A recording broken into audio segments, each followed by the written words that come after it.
Last year, Hoka spun off from its typical Clifton lineup and released the Clifton Edge. So the Clifton Edge is their everyday trainer that can also handle some more up-tempo, faster paces. So enter 2021 and Hoka has released a shoe that seems very similar, the Mach 4. So this shoe is a complete redesign from version 2 and 3 and is their newest up-tempo daily trainer. These two shoes from Hoka are going to go toe-to-toe today in my shoe Showdown. So we're going to find out which of these up-tempo trainers from Hoka deserves your dollars.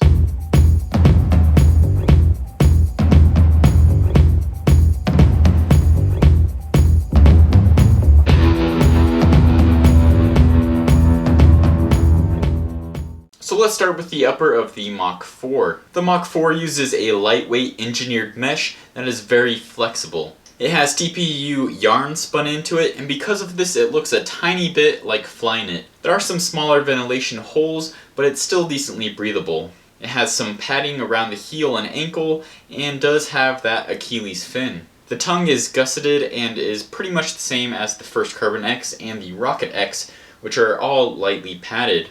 Overall, the upper on the Mach 4 is very lightweight, minimal, and up-tempo trainer oriented. The Clifton Edge uses an engineered mesh with an embossed TPU yarn. It is more structured and has some more overlays than the Mach 4. The cutouts in the mesh are also larger, but I didn't really notice this making a dramatic difference in breathability.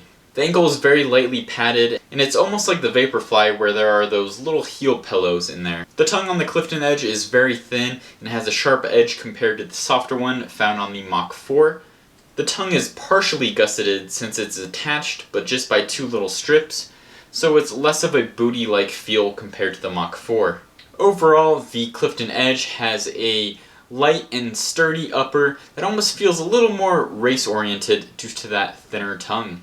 So the winner of this round is going to be the Mach 4. So while I did find that these two uppers were very similar, I did prefer the little more flexible, kind of more minimal upper of the Mach 4. Plus it does have that more padded tongue, which is always a plus on my part. But honestly though, I think both of these uppers are light enough and cushioned enough to be great for those faster long distance runs. Alright, now let's talk about the midsole, starting with the Mach 4.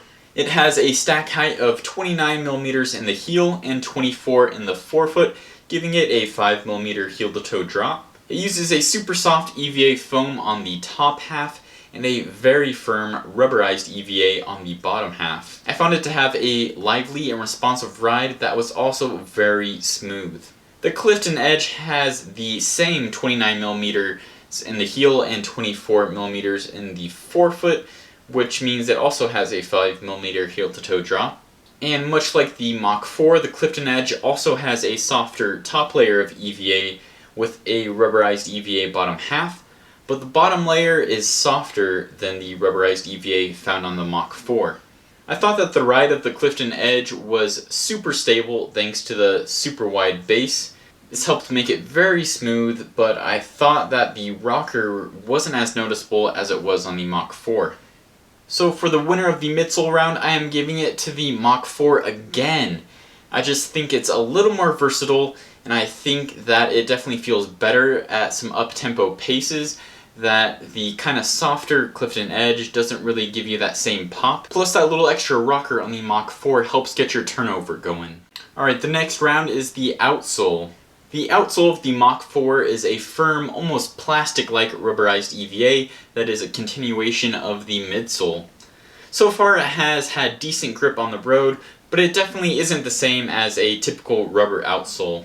I think that the firmer durometer will hold up better than the softer version found in the Clifton Edge. Speaking of which, the Clifton Edge's outsole is also a continuation of the midsole, so it's that softer rubberized EVA. And if you only run on dry roads or treadmills, then I think you'll be fine. But I remember after like 30 miles, it was really getting shredded down pretty quickly, and around 100 miles, it is quite beat up. So the winner for this round, I think you guessed it already, but that is the Mach 4 as well, thanks to that more durable outsole. So the next category is weight. The Mach 4 comes in at 8 ounces in a men's size 9. In my men's size 12, it comes in at 9.17 ounces. And the Clifton Edge weighs 8.9 ounces in men's size 9, or in my men's size 12, it comes in at 10.3 ounces. So based off of weight, the Mach 4 is the winner yet again. So I think that the sculpted midsole of the Mach 4 helps to keep the weight down just a little bit compared to the Clifton Edge, which kind of juts around all the edges.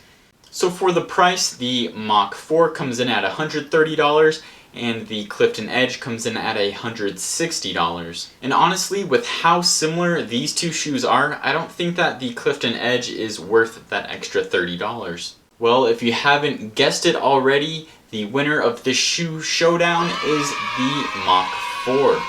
So I like the Mach 4 because it comes in at a lower price point, it has a better upper in my opinion, and it's just an overall more versatile shoe. So when I first saw the Mach 4, I definitely thought it was going to replace the Clifton Edge, but apparently that is not the case. So with these shoes being so similar, I really hope that the Clifton Edge 2 takes it up a notch, gets a huge redesign, and really makes it worth that extra $30. So I already have my full review of the Clifton Edge live. Make sure you check that out to get my more in-depth thoughts on it.